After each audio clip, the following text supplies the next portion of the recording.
Hello and welcome to Sidequest. This is our weekly, or sometimes multiple times a week, video game show here at Geekverse. I'm your host, Dilmos, and I have with me the not my first time, Travis Snell. How are you doing tonight? Very good. I'm excited. A couple good things to talk about, but one in particular, been waiting a long time, and it's like a nice Christmas surprise. It's not Christmas, but it just came early, right? It's like opening a present on the Christmas Eve before. That's what we do in our family. Everyone picks one present to open, but this was a Naturally. surprise opening because we thought we were getting this Friday on a Wednesday. Come on, true. now. Hump Day. It's true. And then we also have the Sword Surfer, Kirklin Batzer. What's up, my friend? What's up? What's up? No, I'm excited to be here. Yeah, I've got some PlayStation stuff to talk about, and I didn't feel the Christmas drop like Travis did, but I think there were still some spices that were added to this the state of play. I'm excited to unravel with you guys. Yeah, this is a funny, just kind of, I don't know, I guess a week, at the start of this week for SideQuest, we did predictions on specifically the Xbox Showcase and Summer Game Fest. Didn't know about PlayStation happening, and then PlayStation out and over dropped. And then I think I did a live watch along. If you want to go see some live reactions, you can go back and watch that live stream. But I think as we were going through it, me and Travis were like, okay, maybe we'll do a SideQuest episode. Like maybe we'll have stuff to talk about. It was a review score. It was going back and forth for me. I was like, I could probably crank this out in 20 minutes here, They had some decent stuff. It's like, I don't know if we need to, drop everything, do an extra episode here. But then I think in the second half, it really came together and there was a few more things to talk about. So overall, an interesting show worthy of talking about. But I guess, yeah, just quick shout out here. So later on in the week, Summer Game Fest is happening. So you can tune in either Friday night, probably for a live stream there, or Saturday morning for that podcast episode. I'm also going to try and do another live watch along on Friday for that. So check out the YouTube if you want to watch along with me there. What time is Summer Games Fest again? It's at 2 p.m. as well. So okay. I might try if to you can join me, please do. But yeah, like I'll say I work from home, so that's how I could be in the control room today. You didn't notice Yes. it because I caught you at a time when you were thinking, so you're like going like this. But me and Sydney did pop in for a 0.5 second on the stream. People can see the first appearance of her. I just turned on the camera, it was her face, and then I turned it off. But Right. You didn't even notice because you were like I saw you in the little room down there. Yeah. Maybe I might pop in here and there. But yeah, that'd be fun because it's always a good time. So. Yeah, and then on the regular SideQuest Tuesday, we will cover the Xbox Showcase, and then there's a million other things happening this weekend. So if there's any other fun details, we'll probably cover them there as well. And then at some point, we'll do some Switch 2 coverage. Taylor just jetted off to GameStop right now to go get his. Who knows when me and Travis will get ours? So at some point, just subscribe because that's the best way. As soon as we drop something, you will see it right then and there, or just hit up in the Discord. I'm sure we'll be talking about things in there as well. But yeah, it's gonna be a hectic week of SideQuest, but very fun. Just so many video game things to talk about. It's exciting. Yeah, it said mine shipped tonight, even though they told me it was going to get here tomorrow. I don't like those odds, so I feel like that, Pure later, shipped tonight. Do you know where more June 6th. Was that from in Kelowna that it shipped somewhere, or is that from I got no details on that yet. It's still the Toronto. early Who tracking knows? days. Yeah. Yeah, it could be Denmark or something. So that would be insane if they shipped it from Denmark. That's must be some tax loophole, some tariff loophole. Go through Denmark. Okay, let's get into this showcase. As usual, we're not going to break down every single thing, but I also don't really know what Kirklin's too hyped about here because he wasn't in the Discord today. So I think I'll try and bring the things up that you want to talk about as well. But I guess just super duper top level thoughts. I kind of talked about how the show kind of sped up as it got along. But what were your thoughts on this thing overall, Kirkland? I don't think you were watching live, right? So you would have tuned in later tonight and picked up on it. Yeah, no, I watched the 55-minute video that just PlayStation posted there on YouTube, and I've definitely seen these state of plays before, but I feel like the most recent gaming thing I've watched would have been a Nintendo Direct, and this felt very directy to me, just like jumping from game, person comes in, quick chat, and even the transition windows, it was just tripped me out. It felt like I was watching a Direct, but no, it was. I thought it was fine. There was definitely some titles where I was just kind of fast forwarding, but I thought overall I never felt trapped on I have to watch this to get to my next thing. But I guess that's what happens when you don't watch it live. But yeah, it was pretty good. I was expecting just the big juice kind of maybe at the beginning than the end, but I thought overall it was trickled in there pretty good, and there were some surprises for me for sure on this. I think the biggest one would have been Neo 3, especially that Dylan, you and I were just talking about it not too long ago. So I got pretty hyped by what was shown here, and Yeah, no, overall, I thought it was pretty good. There was a couple that I was hoping to get a little bit more information on. I think the biggest one would be the Sword of the Sea. I can't remember what it is, but when that one was first shown, I was really intrigued. So to get a little bit more confirmation that it is just on the PlayStation catalog here, and just seeing a little more of that game, I think that's like shot right up my hype level. So can't wait for that one. And yeah, but overall, it was pretty good. I kind of spoiled your thoughts, Travis, but anything else you want to add there, top level? Well, because I spoiled my thoughts, I'll throw it to the gimmick co-host S-Bubs. First 45 minutes, I was like, this might be the least exciting state of play. LOL. That's exactly was my thoughts the whole time. I was like, I would still do it because I committed to it, but I'm like, I can knock out, like I said, this in 15, 20 minutes because I think it was a combo of there's a lot of things that didn't speak to me other than there's some stuff in the middle, maybe a little bit, but it's the back half, obviously, the last two ones in particular. And I also thought I think Kirklin's right about the whole the direct feel, which is a good or bad thing, because sometimes directs can just feel like they're just throwing a bunch of stuff that you don't care about at you, and I feel like this was this, and it also didn't feel like it had like a rhythm where it would have a VR game and we get a couple games later and then 15 minutes later it's like, oh, we're back to doing VR. Usually it's like, oh, there's a block here or there's like a vibe. Even just little stuff like having two games with Sword in the title back to back, like it felt like Sword of the Sea, and then Sea Remnant, or yes. To me, it felt like they forgot to do something for like Summer Games Fest weekend. Like, what do we got? Well, let's just throw some stuff together and we'll do that. And I know that's not the case, but it felt very messy. It did not feel like it had a good rhythm to it. I felt like lots of games didn't have like great showings. Like they did the catalog stuff, which was fine, but there wasn't to me any like. I guess there was that one game that is like a day one launch, but even the games that were coming back, like the Resident Evil games, they weren't even remakes or remasters. They're like the original games. Yeah. It felt very lacking. And up until the last two, I legitimately was going to say this felt like they didn't want to be left out of the conversation for Summer Games Fest. Be like, oh, don't forget about us. We're PlayStation. But really, it would have been like, no, you should have sat back down. So as a thing overall, because we usually do these like out of 5, I'm like a 2.53. Like I'm very close to a fail. I think it's, like I said, a combo of just the show and games that weren't for me. And I feel like there was, Sony even said like, expect big things. And we got that, but I don't think you should say that for just a couple big reveals. I think Bond is a big reveal and the Marvel game is a big reveal. But when you say like, oh, we're having a big showcase, that's where, or say I play there's some big things coming, I guess, but that almost makes it feel like you're going to have 40 minutes of just grip it and rip it. Wow, great stuff. Where, sure, like you can show the Ghost of Yotai, oh, next month we're doing it, but you don't need that. That just felt like, oh, what are we getting here? And okay, nothing else, So yeah. It was one of the weaker ones in a while, but the back half saved it. I'm very excited to talk about those two, maybe a couple other stuff at the end. So, yeah.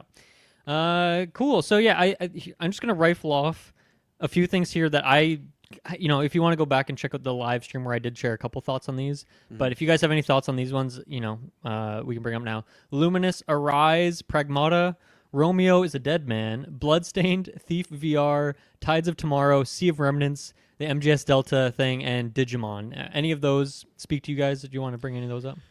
The only thing I want to say about what was the Dead Man one again? Romeo is a Dead Man. That's the one that had like some weird multiverse, like lots of big explosions and stuff going on, right? Very like violent looking game. Yeah. It looked not anything that I'm like, oh, I got to play, but there was flashes of it that looked interesting. I'd like to see more of it, but that's a game maybe I will get when it's on a streaming service or very, very cheap. And then the other one with the Lumens Arise, that was a weird start to me. I thought that was the intro to the state of play. I'm like, I'm too. vibing with this. Yeah. I like this. Yeah. So confused because they've done weird stuff like that before. So I definitely did not put it past them. In my opinion, like I guess they had it at the end, but what I would have done is would have separated those two. I would have had Bond or Marvel start and then Bond or Marvel end. I actually would have started with Bond and then just be really hyped and you continue. Where for me, it felt like it took a while for just any juice, just a drop of it to come out. So I would have started really hot and then ended really hot, where they're building up, but there was a build to the point where I think multiple of us thought, okay, there's not much here, but other than those two, nothing to add. Yeah. Yeah, the bloodstained game, that little like 2.5D side scroller. I was intrigued by the fact that I thought it was like couch co-op, and then further reading, it seems like you just kind of switch between the two characters as the one player. So I didn't see a confirmation or unconfirmation if that is. Let me see if the first one has co-op at all. co-op. I don't think it does. But Yeah, I like the gameplay look, and then just thinking of playing that couch co-op was really intriguing to me. But then, yeah, I was kind of deflated by. Bloodstained Ritual of the Night, 5 years after its release, receives a co-op update. So I guess co-op is in there, presumably for the second one at launch, or at least 5 years later. You can expect You gotta wait co-op. 5 years. yeah. I mean, I'm not itching to get in there, but for what was shown, I think it would be a fun couch co-op adventure. So that one was kind of intriguing to me. Cairn, is that? Did you say that one? Is that like the that one I was going to mention later? Okay, yeah, you can bring it up now if you want. Well, all I was going to say is that like it's cool. There's a demo out today. It's a climbing game. We've seen it before, but yeah, I downloaded the demo. Haven't had a chance to check it out yet, but I'll talk about it on Sidequest. I was like, this is a Dylan game. This is a rock climbing game, and like just what was shown, I was intrigued by. I'm not a mountain climber or anything like that, but it just, I like the art style. I like the look of it. I like games that just like put so much emphasis on moving around. Like I guess Death Stranding could be a good example of that, just managing like the different terrains and whatnot. So you finished that game yet, Kirklin? one day, Travis, I'll get there. I think Dylan, on that calendar with the Death Stranding review, you could probably take that Kirklin initial off of that one. It's just going to be a duo there.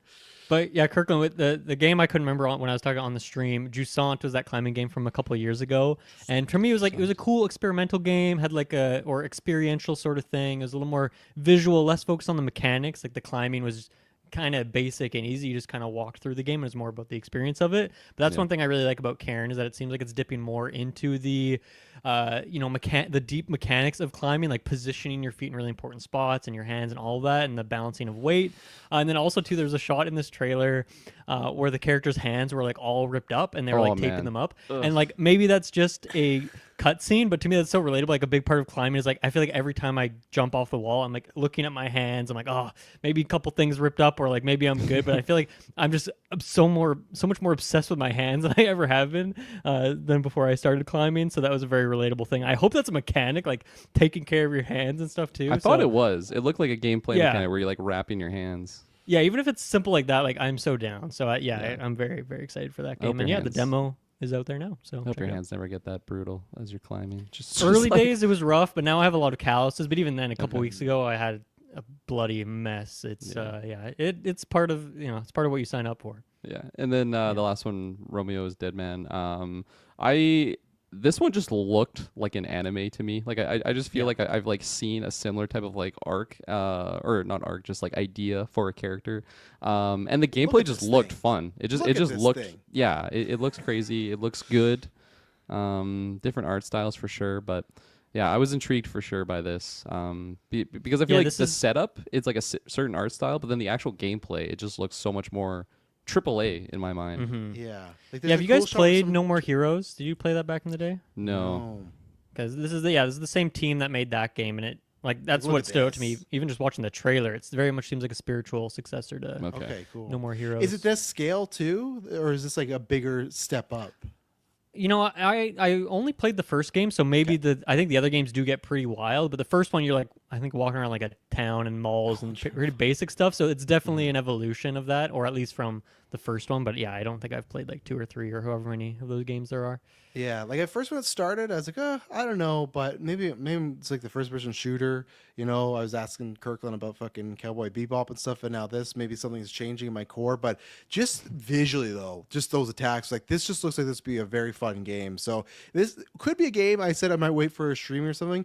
If it like reviews very well, I could see myself maybe edging over towards it, because it looks like something I very much want to experience. And is this one just PS5? Because that's what it says in the trailers, but I wasn't sure if that's just because it's the state of play that they're doing. I saw a post that a lot of the stuff here was like actually Xbox, but a lot of it was like mostly PC as well. I would assume this game would also be PC. It seems like PlayStation's maybe even with their first party stuff trying to go down that route a little bit more. But Travis, you should play No More Heroes because I think the protagonist's name in that game is Travis. Yes, there's So a lot there of you go. gifts The that most have it on iconic, there. Yes. famous Travis in video games, I think, is him. So, Yeah, and until you one put me in one. very random. My next game, I'll put you in there as a playable character. Kill You're in the Travis credits. now. You're in the credits of my game. Check out Potion Problem on Steam now. Funny thing, because a few hours, maybe a couple days ago, we were talking in the Discord of is Marathon going to show up here, and it didn't. Like maybe it was in a sizzle reel thing, but I don't think it was in here at all. But it's funny when I went to the on the PlayStation PS5, I went to go wishlist a couple games, went on like the state of play thing, like how there's like a tab you can click on the state of play stuff and it like takes you quickly to all the games that were just announced. It had Marathon in there, so I wonder if Marathon was planned to have like a bigger trailer or something, and then like very last minute they pulled it because it seemed odd that it was in there, but who knows what's going on there. So I just wanted to shout that out. I'm sorry. I gotta break the What's fourth happening? wall here for a second because I see Taylor drop notification. I feel like as you mentioned at the beginning of this cast, I'm gonna dovetail it. Taylor's in line right now. Taylor's in line right now, and he's like, "Oh, apparently I'm hearing some word that you can go up to the front if you've already paid and get your console." Oh no! And then 5 minutes later, he's like, "It was a fucking lie." So I don't know what he's going. So I think someone Wow. just gypped him back into the back of the line. Well, then he Please said the guy join that told him that gave up and left. Like he's not even there. I can't wait till we talk to him next time on cast. But there I you wish he go. was doing this in the GV public server. Yeah, 'cause he it would be should have. fun Yeah, for we everyone should to have a see this. vlog. But sorry, I just saw. We'll talk about this on originals, I guess. Yes, We'll share I just had a notification. It was a fucking line. I usually don't get that notification many times in my life, so I thought it was Taylor Yeah. bringing it up. But yeah, I'm Taylor's excited for. choice. It's always a choice when he's dropping an F-bomb. Like he means Yeah. it when he drops an F-bomb. Because you're more in the know of this stuff with the Romeo game. Do you have like an idea of how long this has been cooking? AK, like when I could maybe expect this next year? Like not like September 25th, like just like even like a quarter, or do you think that's still kind of up in the air right now? Oh man, I have no idea. I mean, that last game came out a couple years ago. I just went on his page and looked at all the games he's made, and maybe he's just like a producer on some whatever. But it's like an insane amount of output. So I definitely seems like it's would be ready to go next year. But time of year, who knows? It's so early in the year, and I feel like a lot of people aren't going to drop a month until they see when. Well, I guess they know GTA now, but like 21st, yeah. when it gets Is closer it? to GTA, and Yeah. like if it's solidified, then I think we'll see more release dates. But I don't know, and if they can, probably get out before GTA. But anyway, yeah. Okay, let's keep going on here. So, Kirklin, Sword of the Sea. This is the newest game from the team that most notably made Journey, and this seems like a Journey, but you're riding on a sword skateboard situation. But yeah, I know you love Journey, so I'm sure you're pretty stoked to see this because it looks almost like a sequel to Journey in a way. It really does, yeah. I almost forget like some of the other titles that this developer has made, like Abzu, I think is what it's Abzu's like the called. underwatery one, Yeah. and then they have another one that I can't remember. Yeah, I I'll can't look remember it what that up one's real quick. called either, but I should definitely check those out because Journey is, I would say it's one of my favorite games of all time, and it's so like small scale. It's one that I've played it probably 4 or 5 times, like in completion, and every time is just like one sit down, like one Saturday. Like I just want to. It's like I'm putting on one of my old movies that I love. Just put on Journey. It's just such a great story with no words to it at all. I feel like the characters have so much personality, even though they don't say anything. Just like great audio design, and the visuals is just something that blew me away. Way back in the day, like this is a PS3 title game, the original Journey, and this one, just some of the close-ups of our protagonist, like it just looks so beautiful. So I'm excited to see this on my, my OLED TV and the nice PS5 graphics, and just the fact that it's day one on the catalog, that just gets me so giddy because this would have been a day one drop for me anyways. Wouldn't imagine it would have been a $90 game, so I would have been okay dropping, whatever it was. So I'm really looking forward to this one. I could definitely see this potentially surpassing what it is for Journey, just because I imagine the scale is bigger. That's bold. Yeah, like just one of my favorite things about the game of Journey is like the different biomes that you go to, and it's really obvious what your destination is at the start of the game. You see like the mountaintop, and you're like, "Hey, that's where I have to get to. I have to get to the peak of the mountain." And there's like kind of a mountain peaky looking object in this one, and I'm like, I can't wait to get there in this adventure. So yeah, I'm for the first time I saw this, I knew this was going to be a game for me, and just getting a little bit more shown here, this is getting me really excited, and it just looks beautiful. It looks really, really good. Mm-hmm. Yeah, the Pathless and Flower are some of the other games that I have played Flower, made. so that makes sense. It's a very journey-like game. Yeah, and then so this game's coming out August 19th. Pretty soon, and yeah, as you mentioned on the catalog there, so that's pretty cool. Good get. I feel like that's the first time we've seen this game, which is a pretty short amount of time from release to I think it is, or from announcement to release. But we saw some game. I don't know gameplay, but we saw the character before and like doing journey like things in the past, because that's where I first would have saw it. Can't remember where that was, but maybe I'll look into that. Speaking of a very Kirklin coded game. Neo 3. Tell me about this one. Also, was this an announcement of this, or did this pop up prior? Because my memory is. I have not seen anything about that. This was the biggest surprise for me, I think, watching the state of play, just because I knew about the 007 from like the post Travis was posting. So that was a surprise, but this was the biggest surprise to me while watching it. And right away, like as soon as I saw like Team Ninja a part of it, I'm like, holy fuck, like this is Neo 3 here. And then just seeing the villains and whatnot, and I think this looks really good. It just great timing, especially with you and me, Dylan. We were just talking about kind of the difference between Neo 1 to Neo 2. And this one, you can like really clearly see like the step up from like, it's a lot more open world. There's like a mechanic where you can like swap kind of your character's fight style between like a samurai and a ninja, which in the first game is the one I played the most, and in that one you can kind of build your character to be like a ninja. So it's kind of cool in here. You like, you're not really just going into one camp on what play style you want to be. Like you can have the full samurai, and then you just like click a button, it switches to a ninja, and like I don't know, it's pretty simple. I guess it's effective there, but yeah, I mean, like, what makes these games fun and enjoyable is like the difficult boss battles. It's a Souls-like game to its core, and just some of the bosses that they're showing in here just look absolutely crazy, and visually looks really good. I like the world that they were shown. Yeah, it just feels like a natural progression of the series from Neo 1 being like a very linear, you load into a mission, and then once you get to the end of the mission, cutscene, you go into like the next mission. That's kind of how the first one played out. Second one, a little bit more the same, a little bit more open, and then this one, it's almost like an Elden Ring type situation where you can just see like the big area to go exploring. And yeah, I don't know. This one definitely has me intrigued. I'm not going to right away commit like day one, because I just haven't beaten like the second game or anything, but it's cool that we're getting these, because it shows that people are buying these games and supporting it, and yeah, I just think it's a really interesting. What's that? I was gonna say, AKA Kirkland's gonna buy it, because I remember a long time ago he's like, Elden Ring, I'm gonna beat Dark Souls whatever before I get to that. And then one day just randomly open up a side quest. Oh, so I'm in Elden Ring. So Shadow of the Air Tree DLC combo pack. I haven't even touched the DLC yet, but I mean, it was a great deal. I had to get it. I like supporting the studios that need it, not that From Software needs my support. Well, one and of the also, biggest companies ever. Remember that you can't get to that DLC to get to a certain spot either, so you can't touch it if you want. So yeah, absolutely. Yeah, pretty deep in the game. This has a demo, a limited time demo that they said is out today. Are you going to download that and check it out, or are you just going to wait for the full release? Definitely. I want to try just cool. The new mechanic that was introduced. Yeah, definitely. Sweet. I'll report back next Sidequest I'm on. How about that? Yeah, I'll talk about Karen. You can talk about Neo. We'll just do a little demo. Karen's, that's a demo I also want to try, so maybe we can both talk about it. Perfect. Next up for me was Silent Hill F, which is a new Silent Hill game.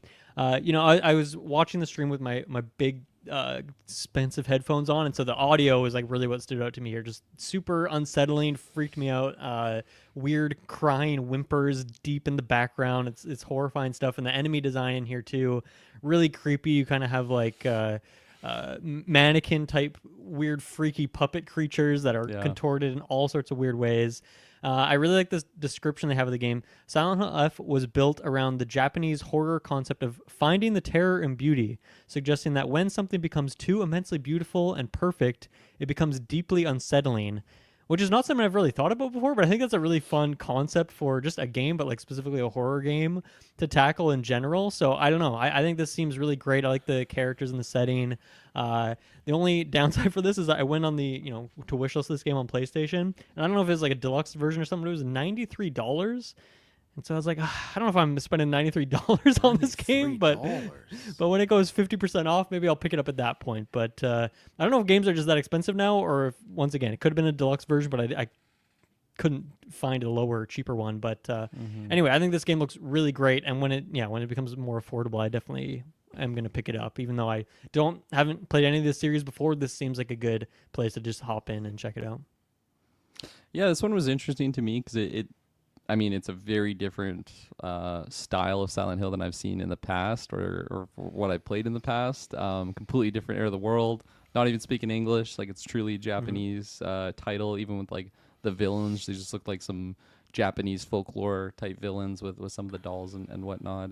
But all that being said, it still felt like the same rules apply with Silent Hill, where our protagonist is in this town, something happens, the fog comes in, and it's just like a hellscape, and there's just these really creepy, to me, the thing with Silent Hill that stands out the most is the creepy like villain designs of just like these grotesque things that just a look of them just makes you unsettled, and I definitely got that from just the showcase here. And I think the psychological element is something that really stood out to me, of just when the character is basically getting murdered and they like wake up and then it's like a different character.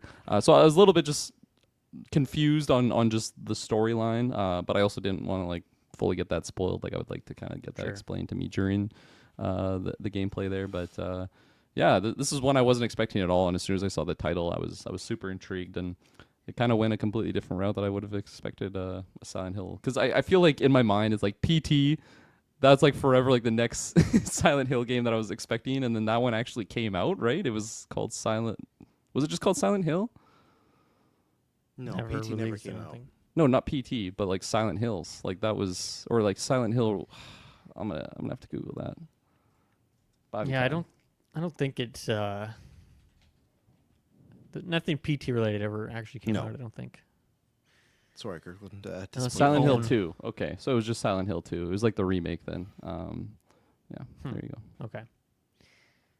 Quite. I'm curious, Travis. Like, I feel like obviously you love horror movies. I feel like with horror games you're a little more picky. But yeah, did this one? I don't know. Speak to you? Yes or no? Yeah. So this is one of those where I said like there's iffy stuff as far as pacing in the conference goes, and then there's the side of just things I didn't enjoy. Did not enjoy this. This didn't look like anything for me. It looked kind of generic in my opinion. It didn't and I played Silent Hill. This just didn't look like it would leave its mark.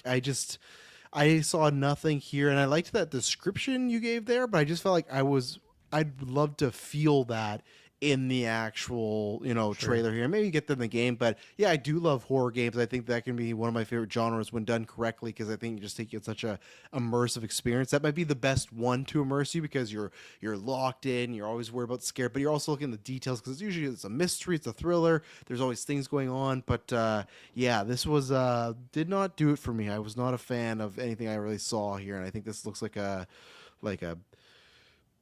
highest scores 7 out of 10, like yellow on Metacritic. That's what I'm predicting. I don't know what it's gonna be, but it's gonna be yellow Metacritic. And yeah, it just didn't do it for me. Maybe I'll be surprised and people tell me how great it actually is, but some of this trailer did not work for me. So fair enough.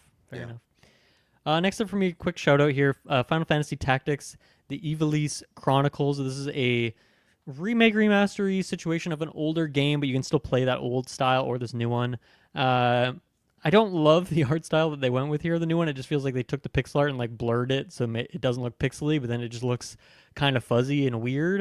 And it seems like they've added some quality of life stuff, which is great. I think the only downside for me here is like tactics games, especially ones like this, that's like a handheld ass game for me. Like Triangle Strategy, Fire Emblem, Into the Breach. I want to play that handheld. I want to have it as like a second screen kind of experience. And so I don't know if I'd be picking this up on PS5, but I'm definitely, I've only dabbled a little bit in Final Fantasy Tactics, a really cool kind of area within the tactics genre. So I'll probably pick this up at some point. And it's cool to see that this series is getting fresh entries. Like they had the Tactics Ogre like remake thing that they released a couple years ago, and then this. So I like that they're still releasing these, but I do feel like they were kind of best suited on like a PSP or I guess this game came out in the original one came out on like Game Boy Advance and stuff back in the day, and stuff like that. But yeah, I guess people do have the PlayStation Portal. A few people in the world, so maybe they can play them on the go or just like on the couch kind of thing. I got nothing to add about tactics. 'Cause, yeah, it wasn't my game. You did remind me there was that moment in the conference when they were showing that new controller or whatever, and you thought it was a PSP, but I thought too, like, oh man, are they creating their own like a new portable thing again? When they showed the fight stick, it looked Yes. before it was a fight stick, it looked like something else potentially. And that's where at that point, like, oh no, this would make sense as far as why they're saying, oh, it's going to be a big day, because like, oh, if they're bringing a portable console, that is a big thing. But no, it was just a fight stick. So When I first saw the Just a description fight for that, it said wireless fight stick, and then in my mind I thought it was like a nunchuck equivalent. I'm like, what the fuck are we doing with PlayStation? I'm like, come on, man, let Nintendo It's like have Wii that boxing, niche. Yeah. And then it said like for your game. fighting games, and then I'm like, in my mind I'm like, oh, this is like an exercise thing, like Mike Oh, Tyson no. big Like fight night or fighting something. games. That's cool though, like arcade fighters are like very, I feel like they're really intense with like actually playing with their fight sticks, so it's kind of cool that PlayStation is doing it with just like Mortal Kombat's, the Street Fighters, Yeah. this Marvel Tokens game that we'll be covering.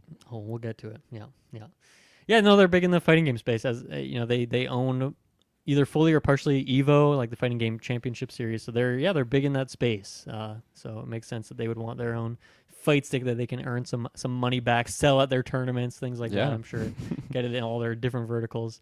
How about we take a very quick little jaunt, also known as a ad break. I'm going to shout out our Patreon producers real quick. Aaron Braden, April of Darkness, Jack Grant, Sam, Superbad Mike, TGGLM69, Jeremy Renner, Charlie Rendell, and Cocktail Clay. Thank you guys so much for supporting us and allowing us to do like 4 episodes of Sidequest this week. Without your support, it's hard for us to do this kind of stuff, but because you do support us, we're able to just pump out the content like crazy, like a couple of cows just being milked in the barn for content. Every last juice of excitement we have is being delivered to your Spotify or Apple. It's the grossest way I could possibly describe that. But thank you so much for supporting the show.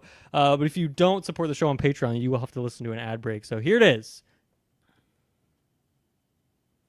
Okay, we are back for the second half of this State of Play. Mortal Kombat Legacy Collection. This is by Digital Eclipse, who have been crushing it with they make kind of remake, remaster collections, but then also interactive documentaries at the same time, and that's what this is for Mortal Kombat. So all the games included in here: Mortal Kombat 1, 2, 3, 3 Ultimate, 4, which were all, I guess, arcade games, and then they have from GBA, they have Mortal Kombat Advance, Deadly Alliance, Tournament Edition, and then they said there is an and more sequence. One of these looked like an OG Game Boy game as well, so I don't know if that would be one of the Game Boy Advance ones or otherwise, but there's going to be some other stuff in there as well. So obviously it's just a nice collection of all these games, but also include documentaries, the making of these games. So I think this is great. I've been really getting into Mortal Kombat just playing with you guys on the stream lately, and this feels like a great way to go back and play some of the old ones that I've missed, and then like also learn about the development of them, because they were very unique, and obviously the way they recorded and like filmed those animations and then put them into these old arcade games was like pretty revolutionary at the time. So I think that'll be really fun, along with just other interesting video game documentary stuff. And we don't get a ton of video game documentaries. We get a few here and there, but like Digital Clips, they get like behind the curtain. They get like all the juicy details. And then I think, we were joking on the stream that like the Marvel vs. Capcom collection that you bought, Travis, when we played on the stream last year is like really janky. And it's like they kind of added a little bit more like just a versus mode where you don't have to do a weird story thing. Like you could have gone above and beyond. And I think Digital Eclipse is the kind of studio to do that. And I don't know if any of these games were super wonky in the way they were set up back in the day, but I think they would probably make them a bit better. That's me assuming a little bit here because I haven't played all their collections, but I think this is really great. And Kirklin, you're a big Mortal Kombat guy. I feel like seems right up your alley to pick this one up. Yeah, I don't know if I will pick this one up. I'm surprised I'm the most hyped on this from the three of us. because It's I was like, I'm not buying it. And Dylan's like, what? Maybe it's because I haven't Yeah. owned a lot of these games that this See, is like that's the what I thing. need. That's the thing is like I do love Mortal Kombat. It's like one of the earliest games I played. I had on the original Sega, and my brother-in-law he has a Sega, and he got out and like got some of these classic titles. So last time I was over there, I think it was last summer, I played Mortal Kombat again, like a game that I haven't played as a kid, and I'm like, fuck, this was my game. Like I could pop off on this. That game is so fucking difficult compared to compared to the new ones. Like, just the input, you have to be like so precise. And man, back in the day, I feel like the AI on the bosses are just crazy. Like they are Quarter designed eaters, I to guess, right? punish you and like really emphasize just you spamming the game and just getting better at that way. So when I just picked it up and played it for 20 minutes and I couldn't even get past like the first guy that I have to fight, I was getting a little bit demoralized. So I think just those older style arcade fighters I'm just not as big of a fan on, even though I like started that journey with them. I think this is a really cool thing, just especially getting like the behind the scenes aspect to it, and especially just having all those titles in one place is pretty crazy. But personally, I feel like I would just opt for like MK1 as the game that I would play nowadays. But still, really cool and not something I would have predicted. Well, yeah, no, I won't, because I bought that Marvel collection. And it was fun for the stream. Played it a couple times, and then after it's like I don't play it too much, and it was I won't say a waste of money because we got our money's use, but kind of in that category. And I think I'm similar to Kirklin too, where I at least did grow up with a lot of those games. Like even then, I was waiting for like even Armageddon to pop up there. Like I played a lot of those back in the day, along with Killer Instinct. But I'm very happy. It sounds like you're getting it because I just added it to a list that we can't speak about yet. Don't say what the list is. Mystery list, which will be revealed on GV just like Day, this so game look out has for that. mystery games that have not been announced yet. GV Day has events, but also announcements. So stay tuned. Stay tuned. Yeah. Next up, Astrobot's getting 5 new levels this month. I will play them and I will love them. That's all I have to say about that. I was happy for you because you were talking about them free, and when you were on the stream, you were worried that it was going to be cost a lot or just cost anything. So I'm excited for when I eventually get it, because that is on my to-do list game. That's one of those. We'll just wait for a nice juicy gasoline type of sale, but that's cool that more just content keeps getting added to that, and it was for free too. So it's like, oh, awesome. So yeah, absolutely. Okay, I think that takes us into the first big dog of the showcase, which is 007 First Light. I think all of us were surprised to see this here because earlier this week, IOI announced that they are having their own showcase on Friday after SGF.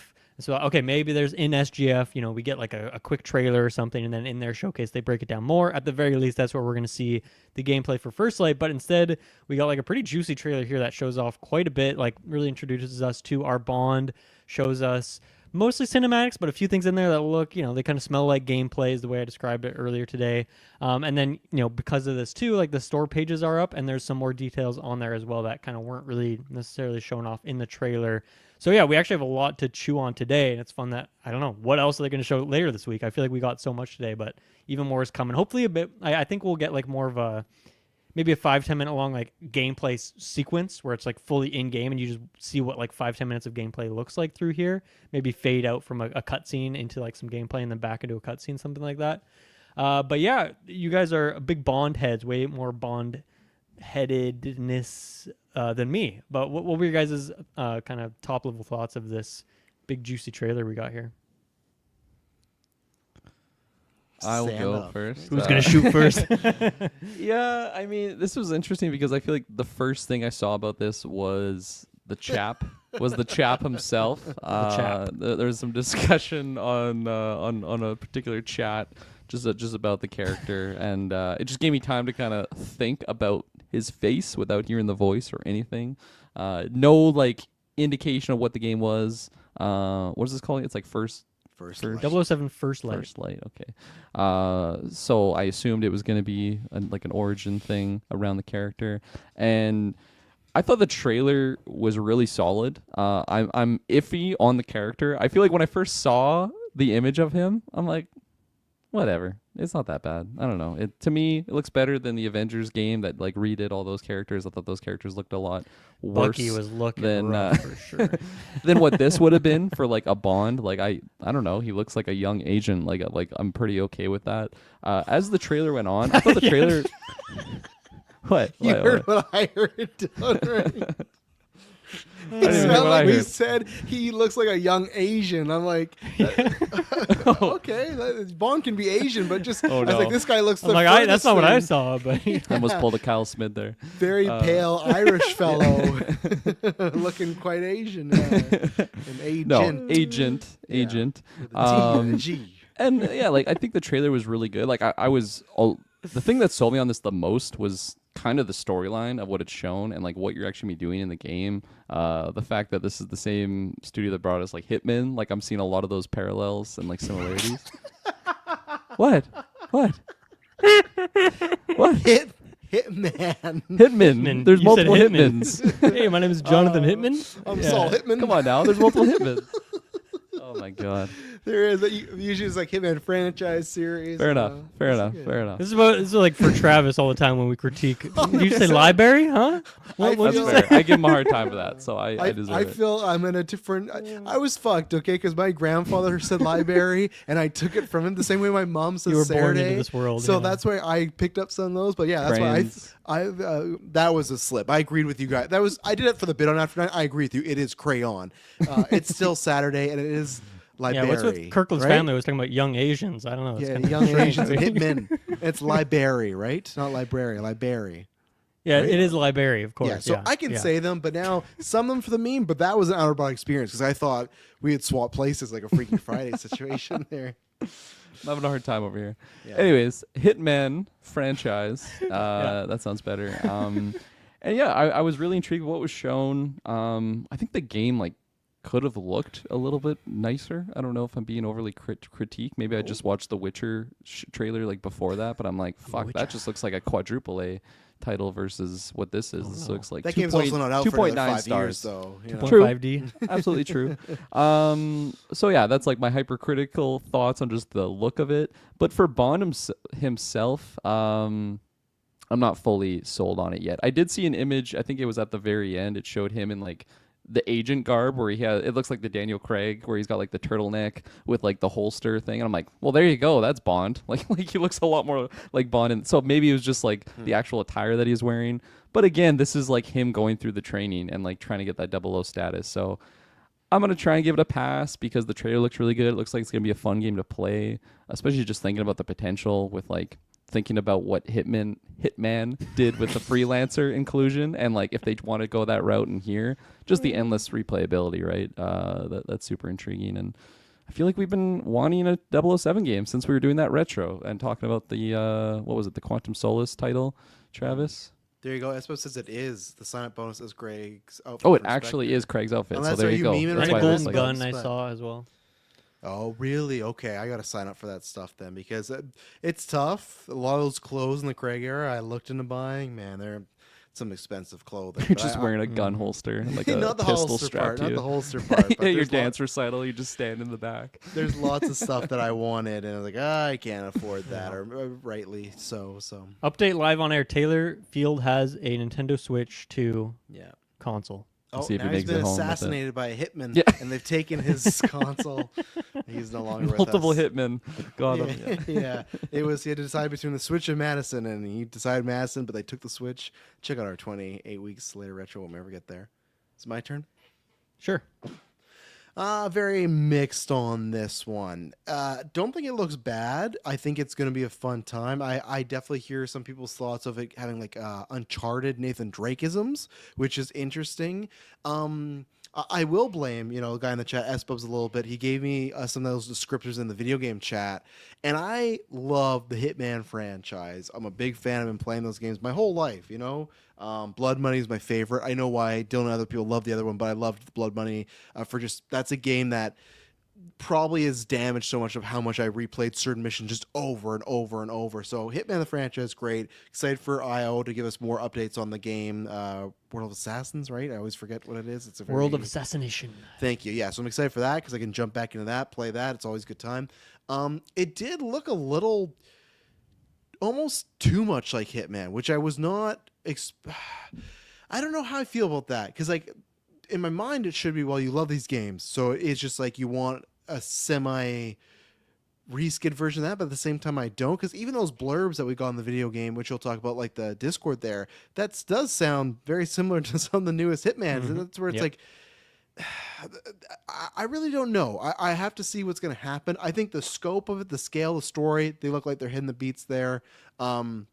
So I trust this to be a good game. I actually don't think this game will be lower than like an 8 out of 10 in my opinion, just because the team, and even then if it does just end up, hey, it's kind of Hitman reskin, but it's Bond characters, lore, more of the gadgets, because Hitman has some stuff, but he's not like Agent 47 is not using a bunch of gadgets, right? Like a laser watch or stuff like, and I agree with other people, and I suppose said this in the Discord too, but like I agree that the trailer overall feels way more akin to the older Bond, where it's a bit more cheesy, a bit more tongue-in-cheek, and I think that works better for a video game. I think the Craig movies taking themselves more seriously, that did propel the franchise to get bigger than it ever was, but I think in a video game you kind of want, a car that has maybe, missiles on it or whatever. So, and I think the essence of Bond, they got just certain set pieces there. I'm very happy. It sounds like if they have new music, it's similar to Bond. If not, a lot of the tracks were old. Like it sounds like they got the license to that.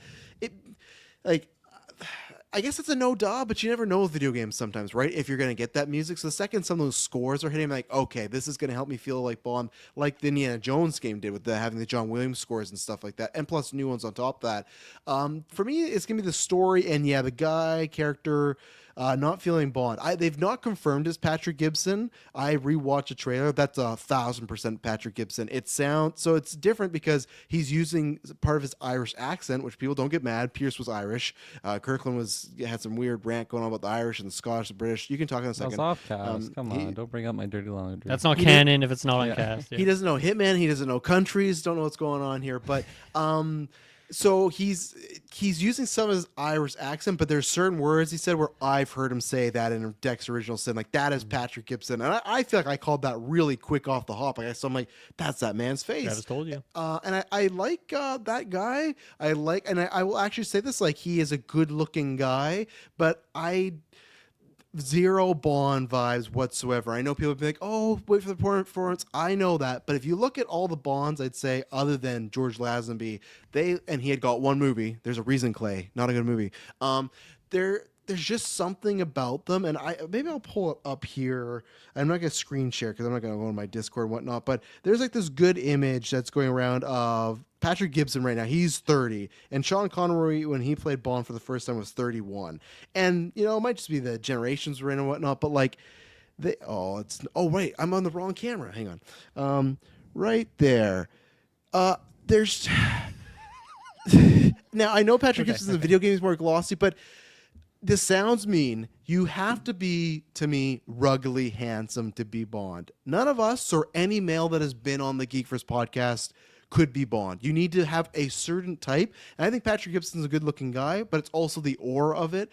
And I just think story-wise, right away, I'm like, I knew this was the pitch. They've always pitched as like, learn how Bond became Bond. The second I saw the story, it's like, I don't want this. I would rather us pick up where... I know they want to learn how he gets the watch and all this stuff, but I don't want the young Bond. I kind of, maybe somewhere almost like the Batman where it's year 2 or year 3 of Bond, but to be picking up right away, I don't know. So yeah, the Bond isms, I'm very 50-50 on. I think the game will be good. So I was excited to get this, but it definitely has left me not as excited as I was hoping. But hey, last episode Sidequest, I did get it right. I said it was going to be a movie TV actor, and it was a movie TV actor. Mm-hmm. I wanted it younger than you expected. Yeah, younger than I expected. I did still want it to be an older one, but and I suppose bring up something there too. I love the trope of 009 being a villain because 008 is the villain in GoldenEye, which is one of my favorite movies. So don't get me wrong. I think there's lots of good stuff here. The stuff on Friday could change my mind more with it. Bond, though, I don't know about the look and the vibe. I think there's something a little off there, but you never know. But this is a day one purchase for me. I've seen enough that it still looks like it's going to be a good time. Like I said, I still think it's going to be an 8 bar minimum, and then we'll go from there. And there's some other fun set pieces in there. There's fun, like he's using a watch to shoot some guy in the butt with a dart or something. It's like, yeah, that's the stuff I want from Bond. So still not a massive disappointment, but definitely caught off guard on some aspects for my favorite spy here. So yeah, no, I mean, I think all the criticisms you guys bring up are completely fair, and for me it's just like I'm less precious about Bond. Like I don't care that he looks kind of different. It's funny, my prediction when I was going through, I was like, oh, that guy looks like Yuri Lowenthal, the guy who like voices Spider-Man in the games. I'm like, that's kind of a different route. It's not what I think of for Bond. Like, doesn't really matter to me. Ends up, I think you are right there with Mr. Gibson. And then yeah, as far as like this looks like a Hitman reskin to you, like that's like best case scenario for me. Like I'm so greedy that I would be thrilled if IOI just made nothing except for Hitman, more levels for Hitman World of Assassination for the next 70 years. That would make me happiest because like they've just perfected it. There's enough variety in that system, the little new things, going to new areas. I would just take that forever. And so the fact that it feels like kind of half that, but then half like let's focus more on some action stuff. We'll throw some more set pieces in there, which specifically in Hitman, like as it goes through, and like I guess I'll just say in a non-spoiler way, but like the final mission of Hitman 3 in particular is like a very James Bondy set piecey type thing like that. Now, of course, you're still 47 who can like at most do like a brisk walk as like his movement speed, like he can't even sprint or anything like that, so the movement is still a little bit clunkier, not what you'd expect for like a big action movie, but they get to that kind of stuff in that trilogy, and I feel like that just feels like a bit of an evolution there. So yeah, I'm super duper excited for this. Like it's way more Hitman-y than I was hoping it would be, but I kind of thought it'd be more of a divergence, but it seems like it's very much sticking to that, and I'm just thrilled because it's for me, IOI and Arcane are the two best like level designers in like the game space right now. And so like no matter what we get here, like you're still having like the best level designers in the world making Bond missions. Like fuck yeah, that's gonna be amazing. Yeah. And it seems like these levels are kind of be not just like a linear progression in that same Uncharted way. And I'm sure Uncharted like later on the series gets to like some bigger open zoney areas where you can go around and do different stuff, I imagine. But like, if we get like a little bit of a hybrid of like the somewhat openness of a Hitman map, but then with like more specific, whether it is just like, the cutscene, like the big action cutscene type things that take you in and out of the missions, or if those are woven into the middle, not exactly sure how that'll work. And if it's structured in the same way as a Hitman of like, you just load into an individual level, or if this is more of a story where it's like, okay, you do this little tiny sequence here, and then you get to this big, huge map, little tiny sequence here. That's kind of how Indiana Jones was last year. And I feel like they might follow that same sort of trajectory. But yeah, I mean, especially reading up on like the Steam page, getting some more info there. And it seems like that replayability of missions, to me, when I saw that replay favorite missions, is like, oh yeah, most games don't advertise this, right? No. But obviously when IOI says it, it means something. It means that the levels have a lot of depth and like variety in the way you can go through them. And that, as you said, Travis, with Blood Money, like you just want to play through these levels over and over and over again. So yeah, I don't think I could be more thrilled. Like this is perfect for me. I think what you said, Kirklin, like visually, it looks like maybe a little bit lesser than like 2.5, kind of thing, which makes sense. Which is weird though, because I feel like Hitman 3 in particular, like fucking gorgeous game. Those maps are unbelievable. Maybe some of the cutscenes or like character things aren't quite as top notch as like a Naughty Dog or something, but the levels themselves are unbelievable. The lighting is outstanding, the reflections and all that. So I'm sure this game will have that, especially by the time it comes out. They have a few more months or years, whatever it is, to cook on this thing. But yeah, I'm like pretty much as hyped as I could possibly be, especially because this was a surprise. I really, especially with Summer Game or their showcase happening on Friday, I was like, did not expect at all this to pop in here. So I'm thrilled. I'm very, very thrilled. Yeah, and the two things, one, like we both mentioned it, but you bring it up again. Same thing with Indy. That was a game that when it first came out, I got more excited as it came along, but I was not completely on board as we got there. And I think I said last year that was like, if it wasn't my game of the year, it was second. Like I loved that game. I wasn't around to talk about it, but I had a really good time with that. And the other thing is there's, I guess, I can't remember where. Maybe you have about there's speech options in this one or dialogue options? So one of the things that, many games is like you can go in quiet and sneaky or you can go in loud. But the description they have on this Steam page is you can go in loud, guns a-blazing, or you can go in sneaky, or you can bluff your way past guards. So to me, that's almost like a nod to the way Hitman has like the social stealth system, right? Of you using different costumes. That's how you get around. It would be maybe a little weird if Bond is doing that, perhaps. So instead, I think there may be a way around that. Is instead of changing costumes, you're just like sweet talking people, and that's how you can maybe get into a higher clearance area rather than having to change into like a chef's outfit. Maybe you can just convince someone that you should be there, or I don't know. I haven't seen enough Bond things to give you enough good examples of that. But yeah, I think that system is going to be incorporated in there. And that's what I liked about it. Him just sweet talking his way through. That's usually what he does. Like, sure, he does sneak into some places, but usually it's like he's in like a fucking army, like he's in like I'm gonna shoot people gear. It's not the suit and everything like that. So to me, that is one option that sounds really good. And again, getting some of the essence of the character. If Bond is a character that could be able just to either talk someone's pants off or talk their way into a room, like he's all about charisma. So and again, he's the younger Bond, so we'll see how that goes. But hearing that, I was like, okay, that fits to a T of like a good option. I think that fits way better than him becoming a chef, him becoming that. It's like same thing. It's like I still want to keep that in the Hitman world, because I just don't want to be completely so. Yeah. Yeah, and then bringing up the other point, so on the Steam page it says the replay your favorite missions with additional modifiers for endless fun. So I'm curious what the endless yeah. I'm curious what the additional modifiers thing means, because like in Hitman sometimes they'll throw different targets at you, or as you mentioned freelancer mode, Kirklin, where it's like random targets. And so I don't know if that's what it means with that, or if it always be like you have the same objective but then it's just like, I don't know, more tough guards, or there's more cameras, or whatnot. But also sometimes with Hitman, you're not even going for a different target. You're always going for the same target, but it's just like, I'm going to do it in a different way. And so that I wouldn't really describe as like through a modifier, but it's just like through additional challenges. So I'm guessing this game will have, once again, a mix of both, of having the challenges in there to incentivize you to try different things, and then, slight modifiers to like maybe different objectives or something like that. Like, I don't know how that would work if you're replaying a mission, but like it's the same story beat from a movie, right? It feels weird to like do that over and over again. So maybe there's other contexts of why you'd be back in Paris in this location or whatever, and like doing this thing that he's doing. Right. So I'm really curious to see what that means, but hell yeah, replayability in these missions, that's exactly what I needed to hear.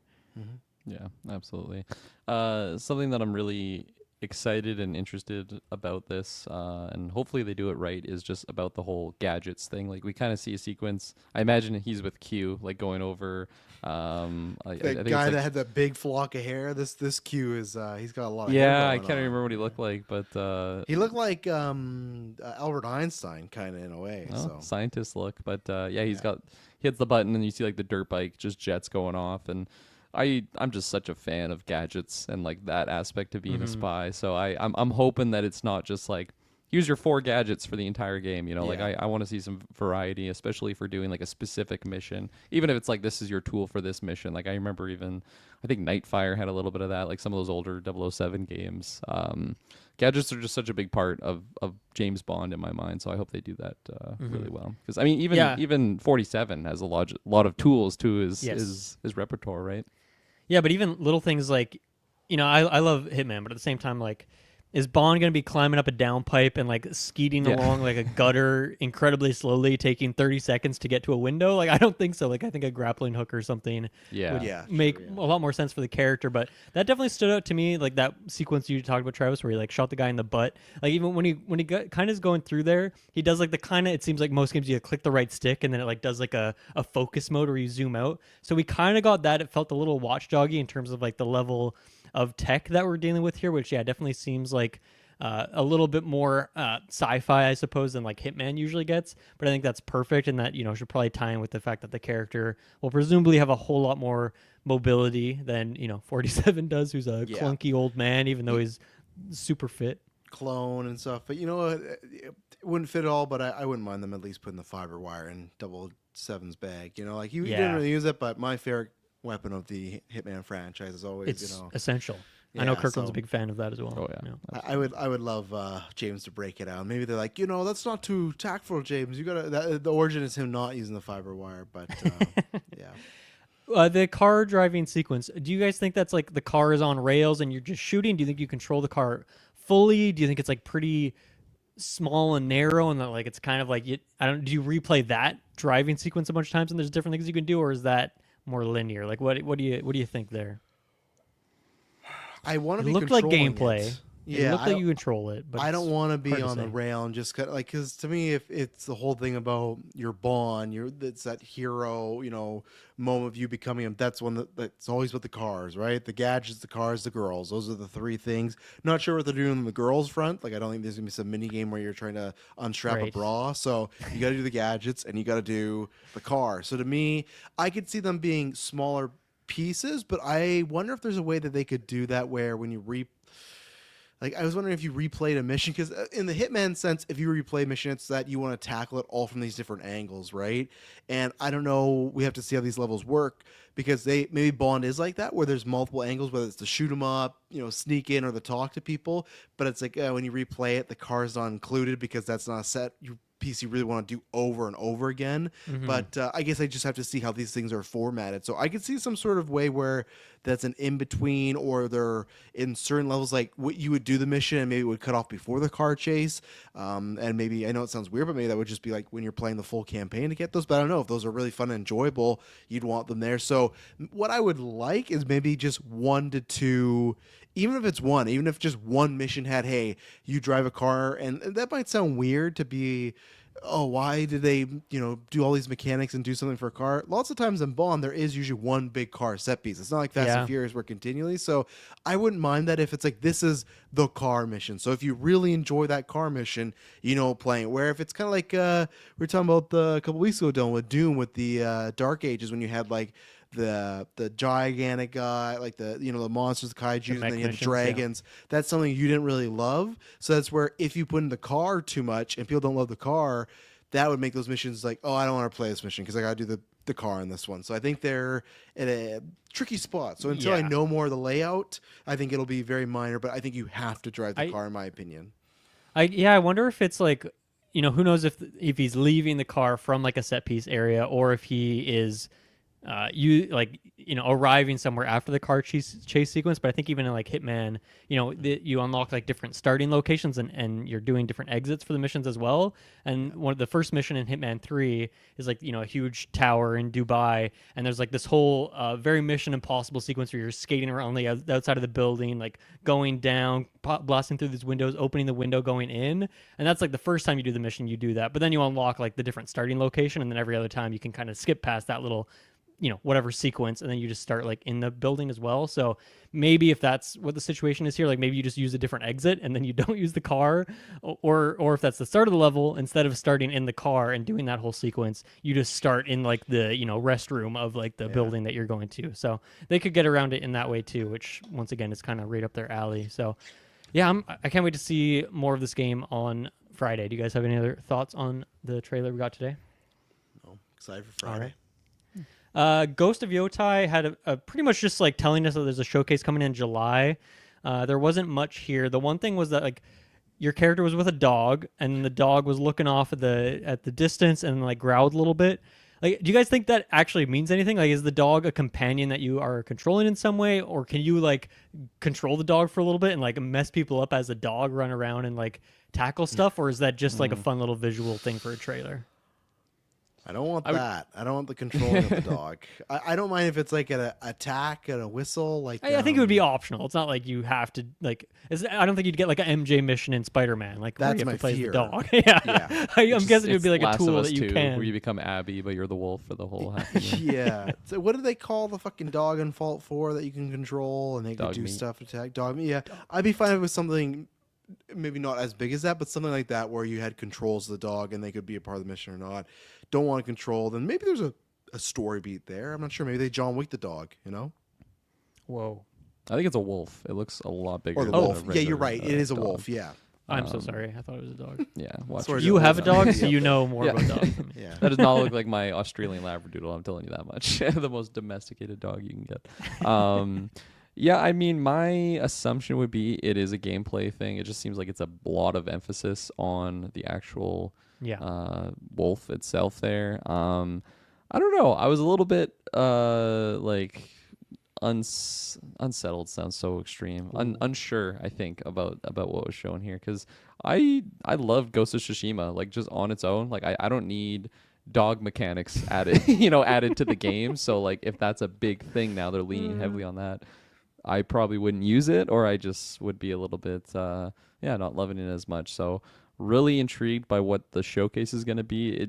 To me it just seems like if it's just like a nothing like element to the game, like why even show this at all? Like why not just show our protagonist and like I'm ready to kick ass. Tune into the showcase. But like no, this is the dog or the wolf, whatever it is. Like let's I think they're going to be showcasing, especially in it says like gameplay showcase, right? Like they're going to have a set state of play just showing that. Mm-hmm. Yeah, that's where we're going to be seeing the wolf mechanics incorporated, I would imagine. I don't think you're going to be playing as it from the perspective of it. I think it'll be something that you just kind of control. And I hope it's just smooth and seamless, because something about that game is like it's just really smooth to play, like fighting multiple enemies. I think they just do such a good job with the fluidity of the combat in what the first game was. So I hope that's just improved in the next one. And it can't feel clunky. Otherwise, I'm just not going to use the mechanic Yeah. at all. Yes. I think it'd be badass. You on a horse with your wolf next to you, just cruising through Yotai. Fuck yeah. Let me Playing your pitch you real banjo. quick on yeah. Why I hope that is a mechanic. I think it would work well. Is one. I mean, I think I remember in the trailers for Ghost of Tsushima Legends, the multiplayer DLC, one of the shots that really stood out is like you and a buddy getting ready to like do a stealth attack on two guys standing next to each other, and I think that would be like fun to incorporate that in a single player mode of like, okay, plan out your timing, get your dog to attack at the exact same time as you, go down, take out two enemies. And then I think the best example for me is, and you haven't played this yet, Kirkland, but Star Wars Outlaws, you have a little companion in that, a little alien named Nyx. And in that game, Nyx can distract enemies. Nyx can go grab equipment and like ammo and whatever off the ground. Nyx can go hack panels. There's not going to be hackable panels in this, but it can like make sound distractions, can do all sorts of things. And I think that sped up the game a lot because now I don't have to go around, pick up all this crap. Nyx will like go do that for me. And then also it mixes well with the stealth mechanics of making distractions. And then it's just fun to have a cute little companion with you. Not that the wolf is cute, it's more scary and ferocious. But I hope that is a mechanic. I think that's a fun little evolution, and I think it's been done really successfully in other games recently. So yeah, I hope that is a thing. And yeah, I don't need to control it. That was more just posing the question, but I hope it is like not controlling it in first person, I mean, but I think that you can issue little commands to it would be really fun and would be a good evolution. So could you imagine? It's this third person like action adventure game, but there's sections where you're first person with the wolf, and it's just I could just like this review score is just remember that like plummeting. mission in GTA where you have to control the dog and like chase the guy in the train yard like early on? Yeah, it'd be like that. Yeah, Nyx is a good comparison though. I think if it's like that, I'd be down because I like the Nyx aspect in Outlaws Yeah. as well. So One of the best parts of Outlaws. Really, really great mechanic. All right, boys. And did I skip any games, or is it time for Marvel? it's time. Okay. tokens. Actually, I gotta did ask skip you one. about What'd I one skip? question. Okay. Tides of Tomorrow. This one was giving me a lot of death loops. Just thoughts. I'm assuming you watched this one. I did. Dylan. I did not get the ju- Deathloop thoughts. Just like the unfortunately. aspect of like like you're trying to figure out what's going on following like other players. Of course Deathloop Right. has a multiplayer aspect to it, but I think just like the visuals of like you're seeing like basically the ghost like interacting with objects, and it just reminded me of, I can't remember what it was called, Residuum I think is what it was from Deathloop. And just very similar aesthetic and even just the Okay. character designs and like the way that they're talking. It was just reminding me of an Arcane world, very vibrant setting also. I don't know. I was a little unsure on like the specifics of what's going on in there, like what you That are was my actually issue doing. with it. I had no idea what the heck the game Yeah. actually was, but it would definitely, like, the art style was great too. I gotta Yeah. watch that trailer again, or maybe see another one later on that explains it a bit more, because it seemed compelling, but I was also quite confused. Yeah, absolutely. But still looked interesting and unique, original. All right, the final game of the showcase coming out 2026, Marvel Tokon Fighting Souls. Don't you Tokens. dare forget the title of that Tokens. of that game. So this is a Marvel fighting game from Arc System Works, who make Guilty Gear. They make DBZ Fighters, BlazBlue. Like they're crushing it with these like anime fighting games. And personally, like I haven't played a lot of them, but Guilty Gear Strive, which is their most recent Guilty Gear game, is on Game Pass, or it was, and played it with a friend for a few rounds. And like, super great game, and I always loved watching it, even if I wasn't playing it, just because the animations are unreal, and like the creativity of like the characters, like really weird movesets, interesting styles. And so it just like, it felt like, okay, taking that, but then giving them the Marvel IP, and it seems like they took it and fucking ran with it. Like, I think this is such a great trailer of. The art style was really great, like costumes for these characters I've never seen before. Also, just having Captain America and crew just speaking in Japanese added so much to the anime vibe of this. I think the combat looks really great, really fluid, really cinematic. I'm so excited for this, and I don't get excited for 2D fighting games because it's just not my genre, not my space. Now look at this, I'm buying Mortal Kombat, I'm buying this game, but I think this looks outstanding, and that's really, really rare for me. I think that's why I'm highlighting this, is like, I'm just not a traditional fighting game guy. I'm a platform fighting boy, but this game really, really spoke to me. So I think this was a outstanding trailer. Really excited for this game. Yeah, no, absolutely. I think this was a surprise to be sure, but a welcome one. It just fits so well with the amount of characters we have, and I'm glad it wasn't just like an anime inspired or like a Japanese inspired, but like still like very Western Marvel. Like this feels like a true Japanese fighting game, and just with the music, the animations, I think 2v2 fits really well. Also with the rosters that we have, just we have like Civil Wars where we have teams fighting up against each other. What was that reaction? Not my first time there. Isn't it 4v4? Is it 4v4? Or did I miss? I think it's four. I think it's 4 people on a team.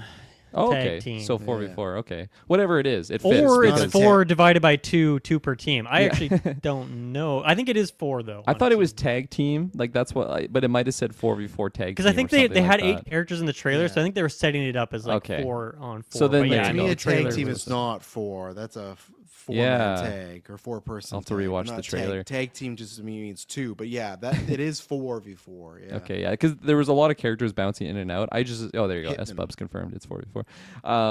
Thank you. There was a lot of characters bouncing around. I just assumed it was like multiple matches going on, just showing the different characters. But I mean, that's even more interesting because I was going to make the comparison to Dragon Ball Z Fighter Z, which is a 2v2. Like it's one player playing 2 players, but you'd be swapping them out, and it was a really interesting gameplay mechanic. And I mean, multiplying that by 2, having 4 is going to be really interesting. I'm curious how long those battles are going to go, because I feel like arcade fighters are pretty quick for matches. Like you're not going to. Yeah, maybe this isn't round based. Maybe it's just like only a lot of Mortal Kombat's like you got to do best of 3. I'm guessing this would just be one longer match rather than splitting it into rounds. Yeah, who knows? But I really like the roster that was shown there. I mean, it's the type of thing that you can just have like endless characters in there because there's so many Marvel characters, not just what's in the MCU, but just beyond. And I like the roster too that they showcased right away, like having Kamal in there. I thought that was fun. And this was just like a really pleasant surprise. Like I was just smiling, I think, during this whole showcase here. It just looks fun. And definitely, of course, because we like to play games on Extra Life streams and whatnot. It just seems like something that would naturally come up, especially 4v4 too. Yeah, Yeah, there's gonna be we're 4v4. team up together. So, All 4 of us against a computer player. Yeah, getting bopped by the Yeah. by the, or 4 of the 5 of my kids. They can. Yeah. They can Oh do yeah, you got a whole team over there. 4 of the yeah. 5 your kids. When will I get the 5-man tag team? It's only fair. All right, which twins up? Sydney, you're 3 minutes older. You get in there. They can each hold one half of the controller. I mean, their hands are Absolutely. pretty small right now, so that would probably work well. Sorry, it's bad timing. Yeah, Yeah, so this is one where it's like on the opposite side where I'm like you, Dylan, where it's not like completely on my back. I think I go in phases where same thing, like I grew up on Mortal Kombat, but then there's like a long phase of my time in my life gaming wise I didn't play a bunch of it. Then it's like, oh, I want to get back into there. Same thing, I own Injustice and own those Mortal Capcom games now. Owned Marvel or owned DC versus Mortal Kombat. So I feel like I always need like a little break. So this wasn't like, oh, this is a day one for me. But to me, as far as like all the scales of looking great, presenting great, just hype levels, I think they knocked out of the park. And this is somewhere I look at it and go, okay, I can see this being for a lot of people. And it previewed very well. Also, we did mention I really liked in the trailer where they showed the trailer and then I hit a rewind and went back and like had the creators talk about the game. I thought that was very fun and creative. Yeah. But yeah, I love the art style. Some of the outfits, not a fan of. Captain America looks awful. They massacred my boy. He's rocking like a fucking jacket and he's looking like a steampunk loser. Like, no, like, so there's a couple design, like even Spider-Man, I'm in the camp too, where Spider-Man, you like the cap design? I do. I like all the designs. I think they're fun and different and cool and weird they are weird for sure, but that's part of the appeal for me. And that's why too, right? For me, I'm complete. This is perfect for this game. This is somewhere it's like, hey, if Chris Evans came back and he's rocking this, but okay, we're fine. Yeah, I mean, I would have a different take there. But for this type of game, when things are quite different, sure, like even Spider-Man, we are in this age where they just fucking love to over-design Spider-Man. I don't get it, but they want to look different. They want to have something out there. So, but the actual animation style and the visuals and the, just the coloring of it, that all looks great. Looks very appealing. This is one that I know at Like it's 2026, so this is still ways off. I don't think it's not a day one buy, but this is one where I definitely will wait for one of you guys to get it, try it, and then if I really enjoy it, then purchase it. I think this could be one I could play.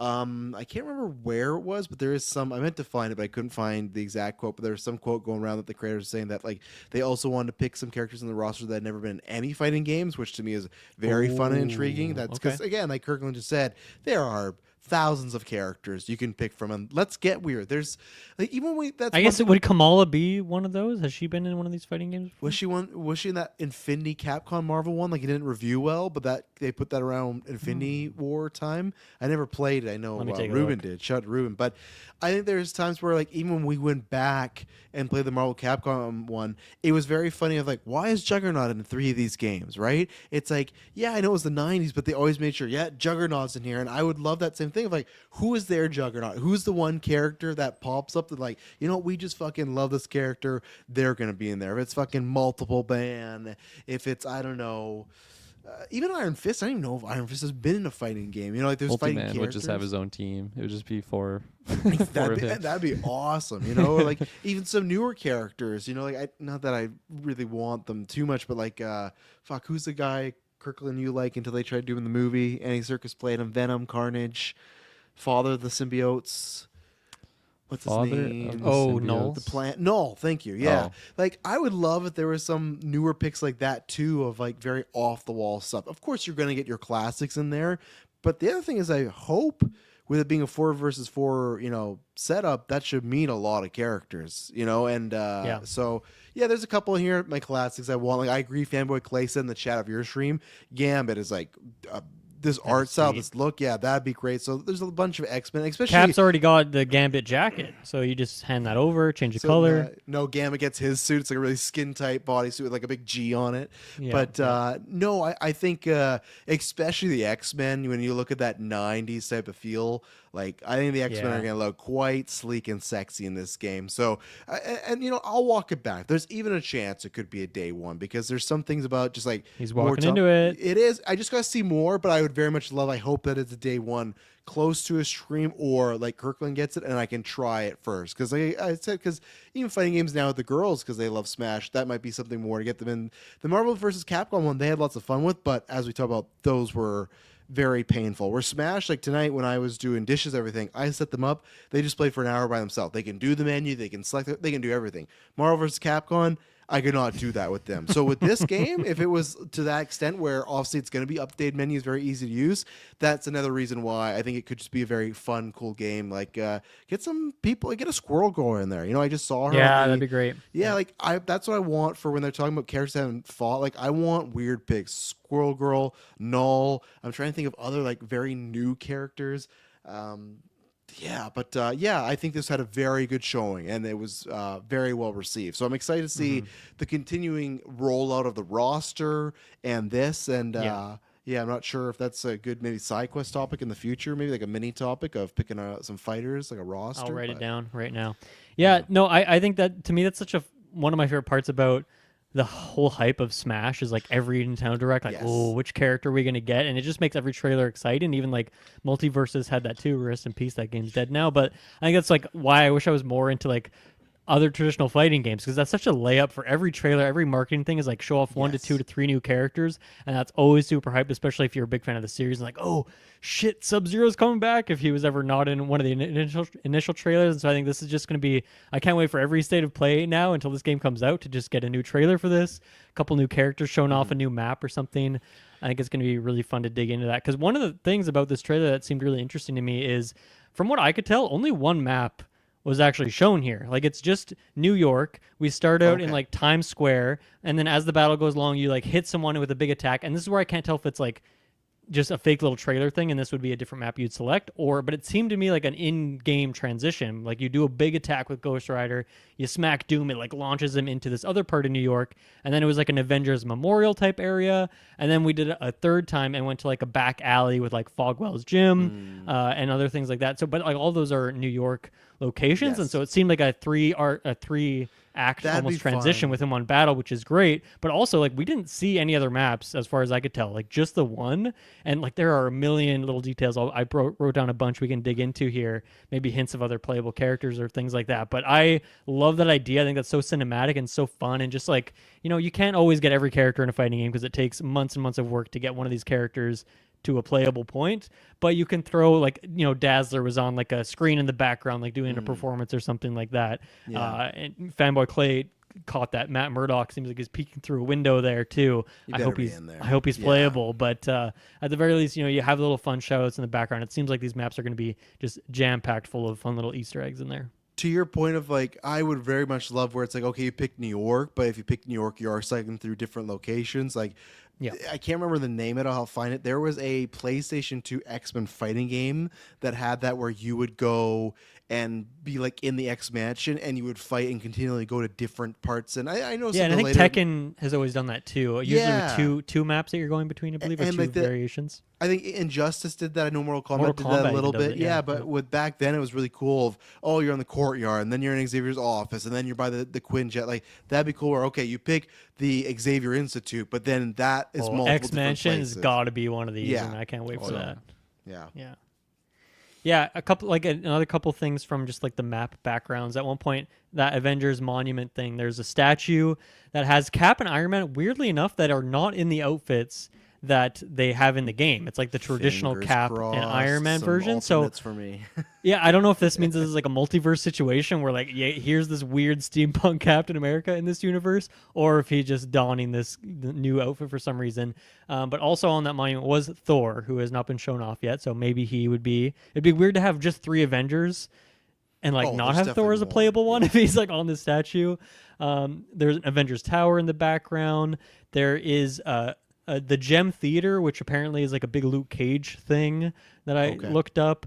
Also, that weirdly enough, the main like Times Square section they're at, there was like 2 street signs. So I don't know if that's just a miss. There was like Avengers Avenue, but then also 42nd Street, and apparently 42nd Street is where the Fantastic Four, what's that called? The Baxter Building is. So maybe we'll get one of them in there. There was also a Janet Van Dyne building right next to there as well. J. Jonah Jameson was the background with the Daily Bugle. So there's so many fun little Easter eggs in the background. And yeah, like, I don't know if any of those mean any of those characters are going to be in there. I think Thor and like maybe Daredevil, maybe Luke Cage seem like kind of fun, likely ones. I mean, Luke Cage would be really cool. I would love to see what like art style they'd give him for this. But yeah, even just in this one map, it seems like they're filling it with fun stuff in the background too, which is cool. Yeah, and that's going to be the fun thing to see who's in there, who's not. Yeah, I was just looking to see who they officially revealed, because I don't know if we've actually said that, like all of them, but it's Cap, Miss Marvel, Doctor Doom, and then Star-Lord, which was to me a random pick. yeah. But then you got Spider-Man, Iron Man, Storm, who Storm's looking fucking great in her hair's massive of the outfit. But then, Taylor's boy, Ghost Rider, specifically though, the Robbie Reyes version with the car. So they even went for a different Ghost Rider there. But the Midnight Suns version, right? That same one. Yeah, so I think Which that I was love, smart. I think Doom, like, because all the other ones are, even Miss Marvel, I don't know where she is in the Marvel lexicon, but to me, Doom and Ghost Rider, those are 2 hype picks, because I think with Miss Marvel, just because she's in a lot of comic books, with ever gearing up for, I feel like she's a more popular character now. It's almost, I won't say a given, but to me it actually is nowadays. If we get group games where I just expect Miss Marvel to be in there because she's such a big fan base, characters like Ghost Rider or Doom, like even Doom in Marvel Ultimate Alliance, he became later in the DLC, right? So I liked that they had those characters in there, and same thing Star-Lord. He's the one I expect now because Guardians just popped off, but Yeah. No, I think it's a good mix of, you got to have Spidey in there. He's the biggest Marvel character ever. Yeah. You have a couple of Avengers characters. You have the weird Dark Dimension character. You have a villain. You have a Guardian of the Galaxy. You have an X-Men. What do we even call Kamala at this point? Like, I guess X-Men, but also what was the other Inhuman. name? She's The an Inhuman Inhumans, / mutant, but yeah, she's an Inhuman, so... Yeah. So yeah, I think cool that we're getting some rep from different spots. That's why I expect like a Fantastic Four person to be in there. I feel like a Wakanda map they have to do, and a Black Panther would be really great, especially after that game just got canceled this week. Like, I'll be okay if I can play as Black Panther in this game instead. So those ones seem like kind of layups for me in terms of like some other kind of just to get some different factions in there as well, and then like some more map potential. I feel like to me Wolverine seems like an absolute lock. we'll do the full list as you mentioned, Travis. Do a full episode on this, but I do think Wolverine, especially with like if Sony's funding this game and they have their Wolverine game coming out, like let's just get Wolverine all over the place. But I would love to see his moveset in this. I think he'd be great. I think no matter what, you had Spider-Man, you got Iron Man. To me, the trinity of Marvel is Wolverine's right there. Those are the three most popular characters now. Hulk used to be there. I'm sure Hulkland, some heavies will be in there. But at the same time, that's always a difficult thing with this game, right? Unless they have a massive, like we're doing 200 characters, at some point they still got to limit it. And it's tough because you want your favorites, but at the same time, I want the weird picks that we never get, right? Like, so it's interesting of where you draw that line of who do you want to sacrifice. Like even the F4, it's almost when you put one in, you're like, oh, do you got to put all four of them in? But it's like, do you want all four of those slots? That's a tough thing. But even then, this game, Mr. Fantastic, could be very fun to play with, So yeah. And I think in Guilty Gear, one of the characters is quite literally just like a massive tank. It's kind of like how in Multiverses they had the Iron Giant in there, and it's like, how would a character like that work? But you find a way to make it work, and that's where I feel like if they wanted to throw a Hulk or another huge ass character in there, they could make it work and fit. Juggernaut come back, Juggernaut, the legend of the fighting game realm, in the live chat from earlier today, Clay recommended Gambit. Thought Gambit would be a good mix. Yeah. SDGG69, is that God Loves Me 69? The pseudonym? Has to be, right? Has to be some pseudonym or something. That's what I was thinking. I don't know for sure, but that's what I thought. I could feel the vibes. Even the thumbnail picture, like this looks like 69. So jokingly recommended or seriously recommended Emma Frost, Doctor Strange, and Daredevil. Yeah, Daredevil would be great. Strange, anytime there's any Marvel game, I'm like, give me Wanda, give me Doctor Strange, and then I'm happy. And then I think Emma Frost is like a funny meme one just because she's been popping off with what's it, Marvel Rivals right now. Every day. Oh yeah, Marvel people Rivals are thirsting over those jiggly thighs and like can't get enough Emma Frost right now. So hey, if you want to get a certain audience to buy the game, I think that would be a slam dunk character to get in there, and it would be cool because has she been playable in a fighting game before? I don't know. Was she in one of those Marvel Capcom collections that we did? I can't remember, but I feel like one of those she must have been in one of them, but probably not anything recently. A little bit more under the radar character. So, Kirklin, who's your number one? You get one pick, and then everyone else is canceled. Who would you take? Cancel. I'm gonna go. I don't know if it would work the nicest, but like my mind's going Spidey characters, so the Hobgoblin. I feel like that would be insane. I'd love Have that. some like crazy range effects. Of course, like we've seen that in other titles before. Honestly, but like Mysterio, that could be a really intriguing one too. Good one. That one might be a little bit underwhelming, just because it's like he's a magician, but like in a fighting game, like he's just gonna have his powers, so it's not gonna be as exciting. Yeah, but it depends. Powers. I feel like some universes he just has powers, right? And I think you just go that route where you just true. It's all true, it's all real, Yeah, and like of course I would have to judge it, but like on the title itself, but like for what they show for Doom, I don't know. I was a little bit underwhelmed. I got no like kit showcase or anything. Point, but like when he took out a literal cowboy revolver and shot someone. Yeah, exactly. Yeah, exactly. So I thought he was gonna do a beam. I was shocked when I saw him just having a fucking Colt over here. But yeah, Hobgoblin I think would be my number one, just because he's such a freak, and I would love to see him in there. Yeah, number one. Wow. Jeez. Yeah, I don't know who's my number one. Daredevil seems like kind of a basic pick. I feel like I should pick a weird freak. Yeah, that's what I'm trying to think about too. Because like the Goblin's good. Because I have my like you, Daredevil, Gambit. I'm not even gonna say Wolverine because we know he's there. I'm trying to think, and that was another one too because I was looking up stuff. The other one we forgot was in those Marvel Capcom games a bunch. Was remember Blackheart kept popping up and everything. Yeah. Here's a hype pick because not only was he in those games a lot, I just love this character. Bring me back the fucking man from Mother Russia. Bring me Omega Red. I fucking love Omega Red. Think about that art style. Yeah. But Dylan, whatever you did, your fucking sound effects. yeah. Omega Red, baby. Got me a lot of wins there. But Dylan, you're asking about like Emma Frost. Even in that, so I found out it was X-Men Dimensions. This was the fighting game, or Next Dimension. I fucked up the title already. It's Next Dimension. It was a fighting game made for the PS2, which was all X-Men roster, not Emma Frost. Listen to this whole roster. Bastion, Beast. I don't know who the fuck Betsy is. Bastion. Wow. Yeah, Bastion. Bishop, Blob, Cyclops, Dark Phoenix, Forge, Gambit, Havoc, Juggernaut, Lady Deathstrike, Magneto, Mystique, Nightcrawler, Phoenix, Psylocke, Pyro, Rogue, Sabretooth, Sentinel A, Sentinel B, Storm, Toad, Wolverine, and not even Emma Frost didn't even make it into that game. Yeah, so that's rough. Her time is due, but Yeah. By the way, back. Kamala was not in MVC Ultimate. I looked that Okay, up, and she was so there you go. not That's in a there, big so pick. That's a big pick, and yeah, that's what I'm saying. Squirrel Girl. Well, yeah, I think that's another big pick. I'd love to see that one. Like, oh, let me see if I can get a quick list of like the newest Marvel popular characters. Get Kahori in there from What If, a brand new Marvel character. Get the Hunter in there from Midnight Suns. Get Gaia. Yeah, that would be. Oh my Taylor. gosh. She's got all the powers and everything. We need it like on the that. soundboard to get Taylor's guy. Yeah. Yeah. Okay, I don't think there's anything. See, I didn't think about this. Vision would be one. He's someone that usually never makes it these games. Even Really? Marvel Ultimate Alliance, we were like, oh yeah, it's got to be in there, and he didn't. Right? Like, have you think about a fighting game that Vision's been in? Oh man, I don't own a lot of these games, so it's really I'm shooting from the hip here. I mean, I was surprised when we went back to those ones and the freaks they had in there, so I'd be like not surprised if Vision was one of them. Scrody. Scrody. Even oh though my God. remember a couple of those fighting games we played where Iron Man wasn't in there, but War Machine was. Yeah. But yeah, You know who probably hasn't been in there? Give me Songbird. Give me my girl. Bring her back from Marvel Ultimate Alliance 2. She's been on the bench for far too long, kind of sorta in Thunderbolts, but come on, bring her back. Give me Songbird.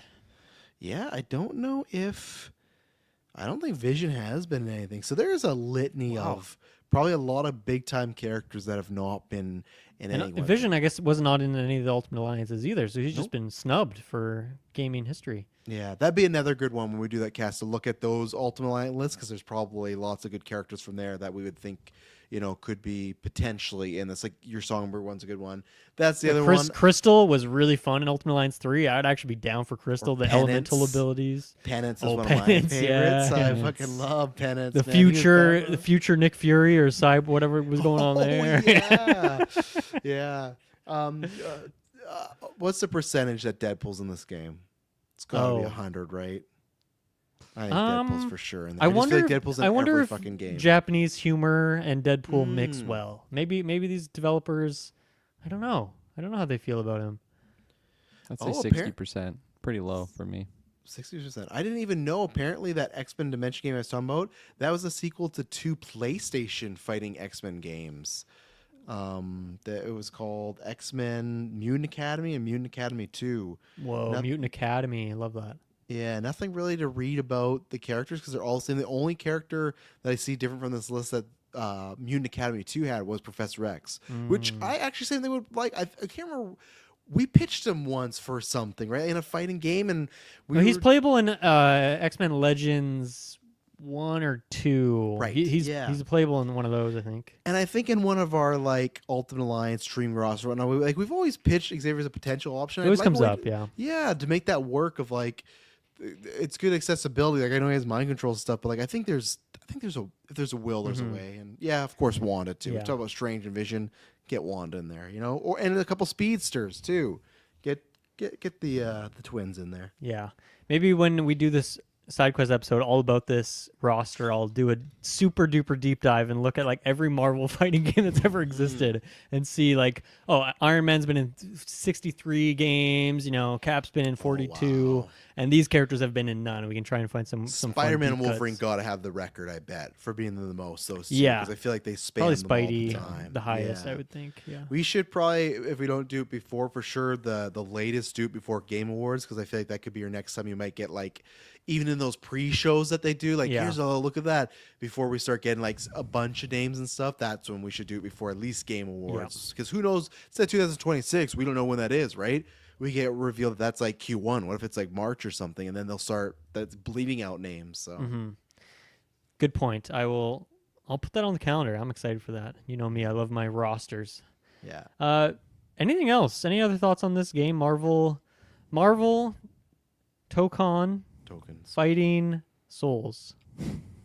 God, that fucking title. Man. I'm gonna have to work on that one. I'm gonna have to It's practice so that one. hard to TFS. remember. TFS is how I'm gonna call. Either I'm gonna You're meme and missing call. MTFS, I guess. MTFS. Well, I'm just gonna call it Marvel TFS. Like that's what I'm gonna Marvel say. Right TFS. there. Yeah. Or for me, I'll call That it sounds too close to Token. TSA for me. It makes me think you're talking about like an airport. Okay.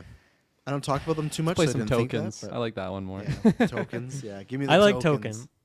Yeah. But, yeah, no. That makes sense. Back in the day in the arcade, you put your tokens in Yeah. the machine. Yeah. Exactly. Yeah. Exactly. Maybe they Makes just sense. misspelled it, and they're gonna come out and be like, "Remember the whole Midnight Suns controversy for a while?" Like, no, It does. it's- There's an axon. There's an axon, not an axon that Right. goo is something in there Accent that maybe grave, it's pronounced perhaps. token. Axon grave. Yeah. It's definitely not French though. Yeah, no, it was a good way to end the conference, and I've been now more excited after talking about it. I can't wait to see more of this in the characters, and Yeah.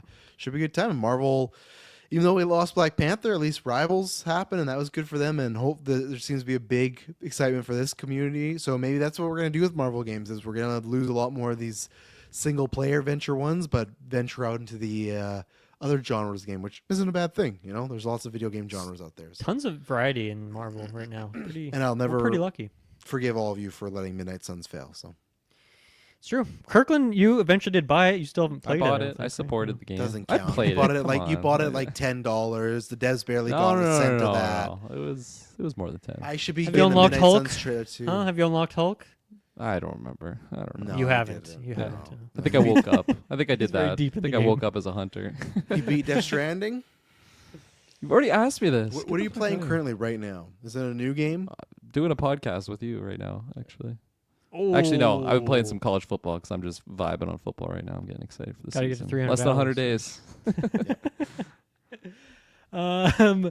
Okay, Travis, use 2.5. I think was your rating at the start of this. Do you feel any different now, or are you still dropping 2.5 out of 5 on this showcase? I'll go State to of play rather. I can bump it to a 3 a little bit, but I still think it was they were close to me failing this. I think and like I said, some of that has to do with the things that I enjoy. But yeah, I'll give it a 3. So to me, that's just like fine. That's fine. 2.5 is always passable. This was a fine one with some hype. Mm-hmm. Where's your ranking, Mr. Patzer? I think I would give it like a 3.5. I think I was thinking of going like a 4, but for some of the things that they brought up, and it's like, if you're excited for this, we're gonna do a whole another presentation on it, and like that was it.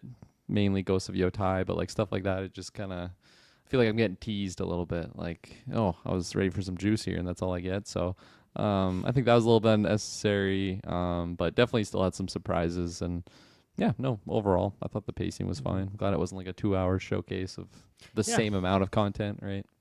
Yeah, I think I'm at a 3.5 as well because 007 and Marvel, like just 2 super hype announcements for me and unexpected as well, so the good surprises. And then along the way there was like 3 or 4 other little things that like it's always a good sign for me when I go to Backloggd.com and I throw a few things on the wish list, or I go to my game calendar thing and I put a few release dates on there, and there were a few of those, and then obviously the 2 huge ones. So yeah, really great way to kind of and also this show was kind of a surprise, came out of nowhere, so I feel like I didn't have really any expectations. Funnily enough, actually, there was one game leaked that people were like expecting here, and now that I think about it, that was not here. I don't know if people want to get spoiled on that, but so I'll leave it there, I guess. Tell me off air. I'll tell you off air, but maybe it'll come at SGF. But I just now thought about that. That did not show up. So yeah, for me it was a big surprise, and it was only a day worth of building the hype. So yeah, I'm not too disappointed. I think this is a great way to kick off the summer E3, the fake E3 season. So yeah, we'll be back in a couple days for SGF. Like I said, tune in for a live stream watch along, likely at the very least coverage on the showcase later on in the day. And yeah, we will see you then. Bye-bye. Bye.